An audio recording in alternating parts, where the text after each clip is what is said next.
ရက်တန့်လို့မရတော့တဲ့မန်ယူရဲ့အောင်မြင်မှုကိုနယူကာဆယ်တို့ဒီညရက်တန့်ဆက်သိမ်းပေးနိုင်မှာလားဘောလုံးနဲ့ပတ်သက်ပြီးနောက်ဆုံးရသတင်းတွေကိုသိချင်ရင်တော့ကျွန်တော်ရဲ့ channel လေးကို follow လုပ်ထားဖို့မမေ့နဲ့ဦးနော်အခုလက်ရှိ Premier League ရဲ့အရှိန်အဟုန်အကောင်းဆုံးအသင်းက Manchester United ပါပဲ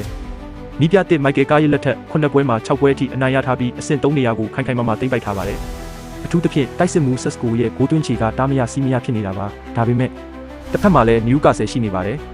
ဒီယာဒီမှာသူတို့ရုန်းကန်နေရတယ်ဆိုပေမဲ့အိမ်ကွင်း St James Park မှာဆိုရင် Man City တို့ Chelsea တို့ကိုဒုက္ခပေးမှုတဲ့ Giant ကီလာတွေပါ